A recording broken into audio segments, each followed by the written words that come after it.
So, Acho, do you think the Cowboys slow down Russell Wilson on Sunday? You laughing. You laughing because you missed your suit jacket? That's not a serious question. That's not really a serious question, but let's Ain't start. no chance the Cowboys slow down Russell Wilson. But the Cowboys haven't slowed down much of anybody, Marcellus. Oh, we go in that lane. That's the only lane to go in. That's like the HOV lane when there's traffic. You better get in that lane, okay? Think about it. Matt Ryan, 4 touchdowns, no interceptions last week. Jared Goff, 275-plus yards week 1. The Cowboys' pass defense, bottom 10. Cowboys, pass yards given up, bottom 10.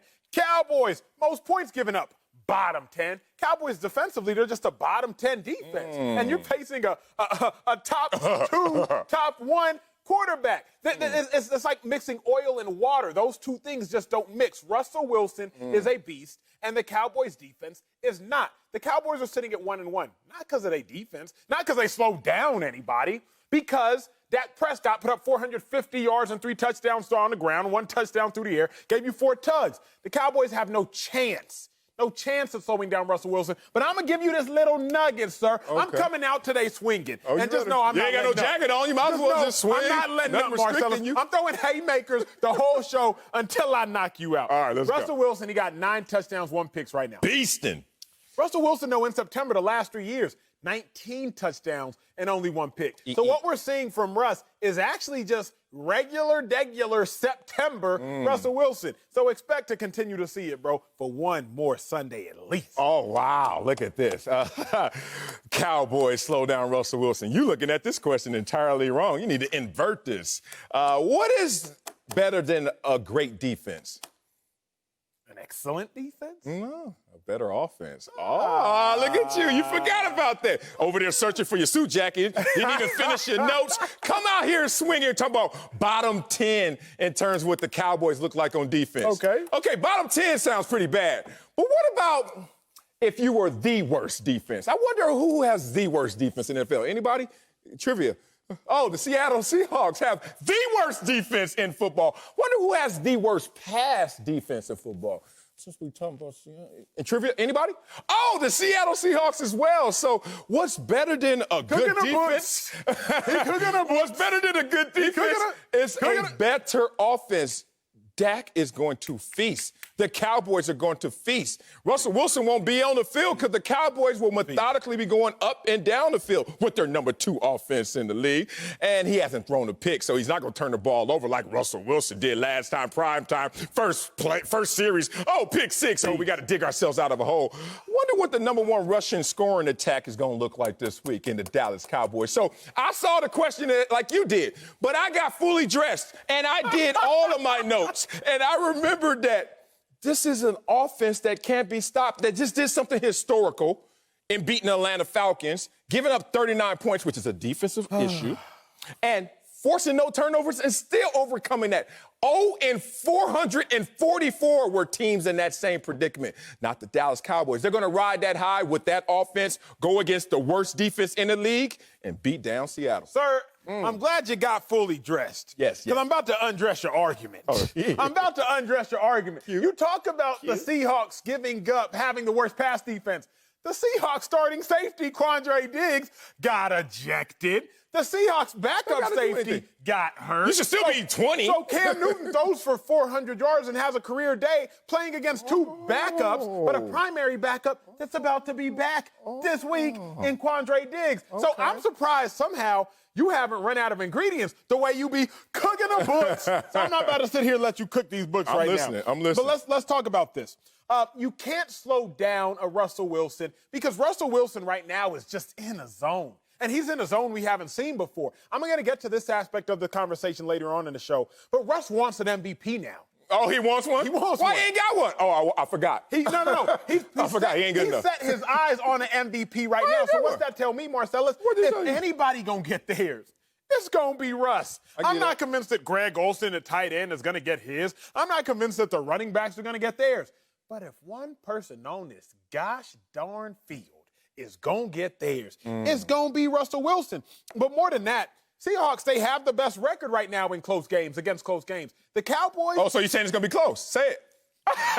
I'm not saying that nonsense. Which way you gonna take I'm not saying that nonsense. I'm You saying just said they gotta win. whichever way you look at it, the Seahawks are better. Russell Wilson, the best deep ball passer in the league. The Cowboys have the worst deep ball defense in the league. Russell Wilson, you can debate if you want to. Oh, is Russell Wilson number 1, number 2, number 3? What you can't debate, he throws the prettiest deep ball in that joint. No. And the Dallas Cowboys defense, it is atrocious in the secondary. So honestly, it's a silly question. They're not going to slow down Russell Wilson. Even if you want to marvel over the Cowboys offense, let's be honest, doesn't look great.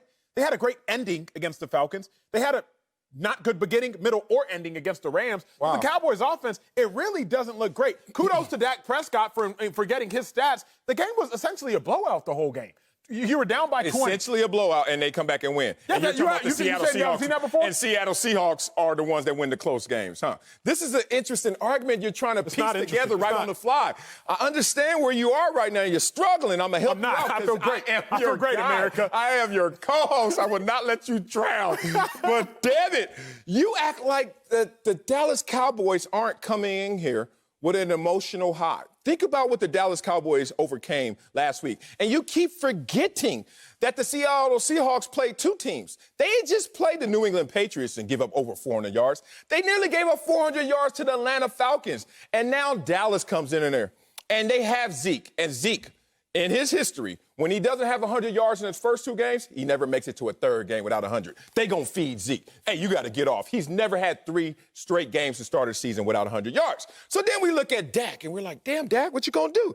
You know what Dak has done the last 6 games? Since you get, I hear you a lot of times, you get fatigued with 2-game sample sizes.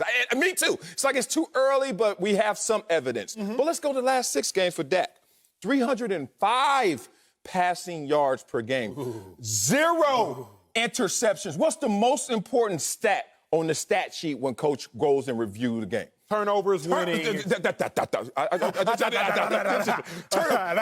Dak will not put his team in position where they're going to turn the ball over. And if that's the case, the way that he's producing, the way that Zeke is going to produce, and the way that the Seattle Seahawks defense is not the Legion of Boom, I don't see how you add this up. Here's the only issue. I have a few issues. I got you now. But now. here's the primary issue I have with what you said. You said the Cowboys are on an emotional high. Now, again, I told you, I don't smoke, I don't drink. But as Google tells me, how long do highs last? I didn't specify, but highs last upwards of 9 hours. That's it? That's it, You ain't been to Vegas yet with me. That's it. Yeah, right. This 9 Cowboys hours. high, my brother, it's not going to last 6 days. So congratulations, Cowboys.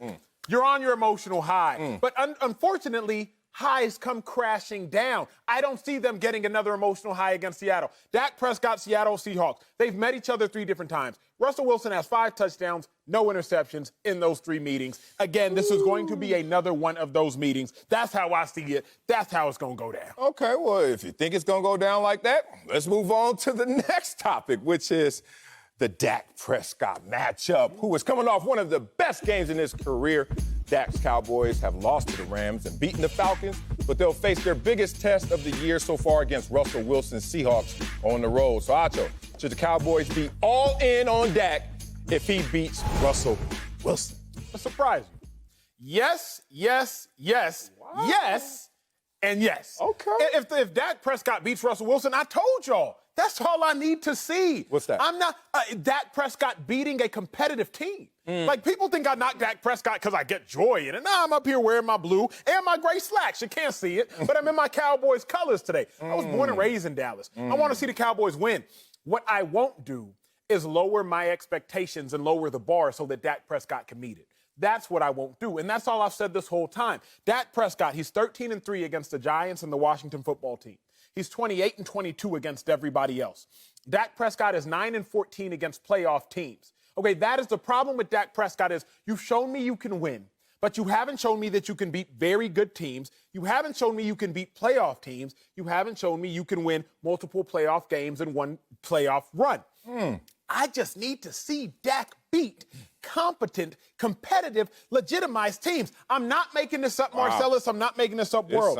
Again, Dak Prescott, he won 8 games last year.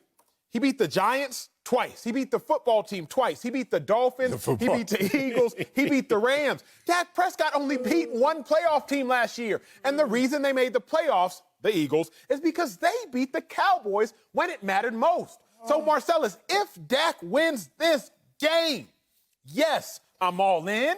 I don't need the life raft. Throw it out. I don't need the parachute. I'm not pulling it. If Dak Prescott beats the Seahawks, I'm all in. Jerry Jones, cut the check. I can't believe that you just told me you're not going to lower your expectations. I can't do it. To this level, which you have lowered them to. What's that? They already are all in on Dak Prescott. He's making $31 million for 1 year. And then next year, if they want to play these games again and roll the dice, he's making $37 million a year. He's on pace, and I've told you this 1,000 times, to double what Patrick Mahomes is going to make in the next 3 years. And according to you, he's not even half as good as Patrick Mahomes. That sounds like leverage. Yes, he has all the leverage. Yes, they're all in on Dallas. But the lower expectations element is really difficult to absorb because you're the same guy that tells me Dak needs to win.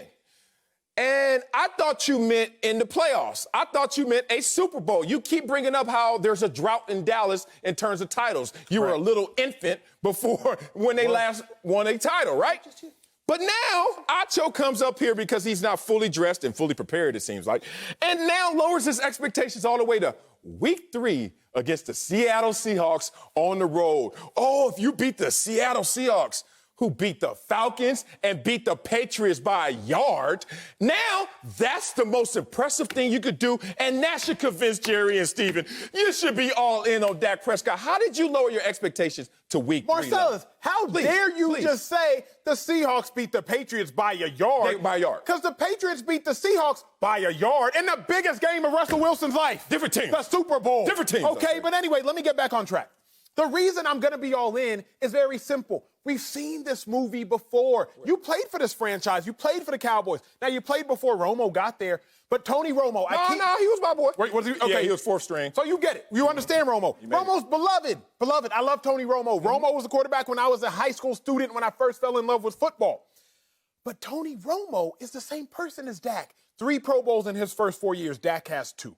1 playoff appearance in his first 4 years. Dak, similar run, similar trajectory. But more importantly than this, because I took a deep dive in the notes today, Cowboys fans, rock with me. Tony Romo, 16-26 versus playoff teams. That's the 38% winning percentage. Dak Prescott, currently 9-14. That's a 39% winning percentage against playoff teams.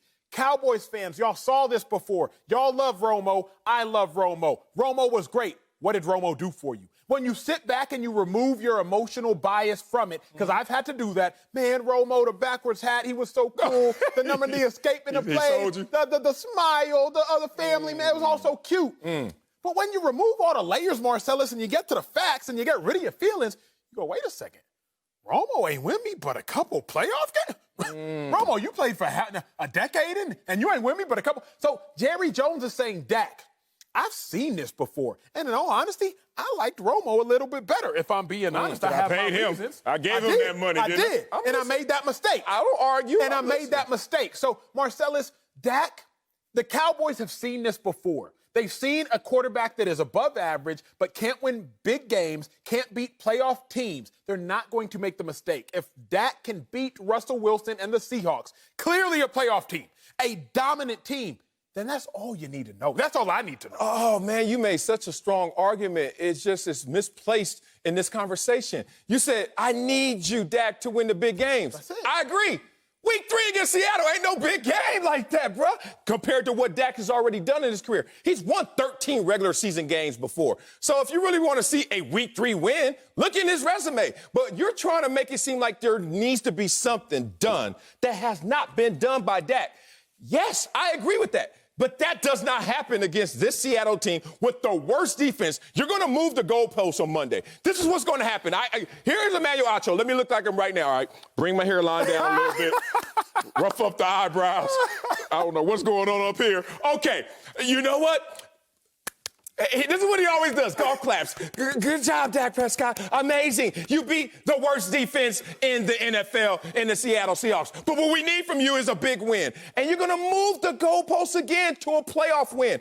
Dak is just trying to get this team in the NFC least, as you call it, to the playoffs where he can make some magic. Week 3 wins against Seattle, big dog. I love you too much. I just don't see how that moves the meter. Marcellus, the Week 3 win against the Seahawks is your first real litmus test. The Falcons are not a good football team. They weren't last year. They didn't make any margin. They finished strong, but I give you that. They didn't make any substantial changes on the field this year. No. The Cowboys had to come back from a crazy deficit to win that. Kudos to the Cowboys. Cowboys' first game, they lost to the Rams. The Rams are the third best team in that division. Like, I'm not convinced that the Rams are yet a playoff team. And so they're a wild card team. You still got the Cardinals and you got the Seahawks in that division. So the Cowboys, Dak, I need a litmus test, Marcellus. You know what? I'm glad you need some convincing. And I'm tired of just talking to a wall that ain't going to listen to me. But we're going to bring in somebody who may settle the score. What up, Ella? Fox NFL analyst LaVar Arrington. LaVar, should the Cowboys be all in on Dak if he beats Russell Wilson in Week 3 in Seattle on the road? No, because they already should be. And here's the point. After I shed my jacket to look at taking care of my little brother, I ain't going to let big brother pick on baby bro. So I'm going to take my jacket off, too. We're going to go no jacket Friday. Here's the reason why. You moved the goalpost a little bit, Marcellus. Oh, come on. I'm going to tell you why you moved the goalpost. I'm going to tell you why. You need to move your light. The premise of the question is based around what the Dallas Cowboys intend to do with Dak Prescott long term. Okay. So to say that they're already bought in and they're already on board with Dak Prescott based upon what that franchise tag represents is misleading. And you're smart enough to do that, and people aren't going to catch on to that. So I just figured I'd call that out since you'd be throwing Acho under the bus all the time. Here's the point. Here's the point. Dak Prescott, if he hasn't already got them to be all in where they're planning on giving him the contract that is even between the two sides, then Dak is going to have to prove throughout the entire season. Listen, they don't have a whole lot of big games, but the few that they do, Dak is going to have to win. Seattle is going to have to win against, Dak's going to have to win against Seattle. Talk to him. Dak is going to have to win it against Baltimore Ravens. Yes, sir. He's going to have to win against the Steelers. Yes, He's going to have to win against these top teams if they're not already in on Dak Prescott. May I? Of course, always, but what? No. Look, what LaVar is saying makes sense. Ladies and gentlemen. Yes. Marcellus is trying to act as though the Cowboys are all in because of how much Dak Prescott is making this year. $31 million on the tag. But Dak Prescott's making that $31 million based on what other quarterbacks are being paid. The franchise tag isn't what the Cowboys dictated to pay Dak Prescott. The franchise tag says you have to make the average of the top number and we're in this not position. Ready to give you that If the franchise tag, Marcellus, allotted Dak Prescott made $15 million, how much would Dak make this year? $15 million. The Cowboys are paying Dak Prescott a certain number, not because they wanted to, not because they're in love with him, not because they're committed to him, because the NFL regulations stipulate based on the tag how much Dak is going to make. Go ahead, Acho. Stop Go trying ahead to and get skew. him. No, he's not even trying to skew the stat. I don't know if you've been seeing LaVar. Marcella's been cooking the books. He's cooking the books. Stop cooking them. Okay, tell me if I'm cooking the books. You keep saying they're hiding behind the regulation of the NFL and the NFLPA stipulating that you got to get an average salary of the top 5 quarterbacks at the position, which was the letter of the law, right? Well, why in the hell did they already offer him and he tore up the contract? 5 years at $35 million per year. He doesn't feel like that's all in. He didn't accept it. He doesn't feel like that's all in. Excuse me? Whatever the truth of the offer is, Dak and his people did not feel as though that's an all-in. You're making my point. My point was 31 ain't his ceiling. 31 is his floor, and he's laughing at you. All right. This is the problem I have. I'm a late bloomer. What problem? I'm a late bloomer, and I'm right now talking on a show. Let's see all of these guys in the box. I want everyone to take a notice of who I am. They came to see me. I am here listening to you guys talk about a Week 3 win, how huge it is. Like we in some power ranking BCS mindset. I didn't say that. Hold on now. Don't put me in that box. I did not say that. Okay. I said if they're not in on him yet. If they're not in on him yet, you better win all them big games. You co-signed the release that said he needs some big wins because they don't have a lot of big games on their schedule. He does. That's a BCS power ranking mindset. But I excuse both of you guys. You know nothing about that. I will. You know nothing about That's my BCS point. power ranking. I am doing a show. So don't come into that conversation, Mr. Marcellus. I'm not. I'm actually about to give you a compliment after I give you a backhanded one. Yeah. You guys are two guys right who were best in college. That's why your mindsets are stuck in college. I wasn't the best in college. I kept growing and kept going to realize. I think I got more Pro Bowls than you, Playboy. Hey, you had a bigger name, too. They voted me in 3 times, too. You just were starting and I was hurt. Here's the thing. You didn't make more money than me. Here's the thing. Right now, if you got the mindset of week 3 is big, you still in college. Because in the NFL, all they do at the end of 16, 17 weeks, they say, how many did you win? They don't give a damn. Then they hit a hard reset button and you enter into the playoffs. You guys got to leave your best days behind you. You sound a real Al Bundy up here with arguments that are BCS. Honestly, I'm still blooming. Okay, my best days are honestly still far ahead of me, Mr. Marcellus. You're not going to do that to me. Okay, well, I ain't going to see you put on those shoulder pads to do it. You need to put on a suit jacket. Let's figure that one out.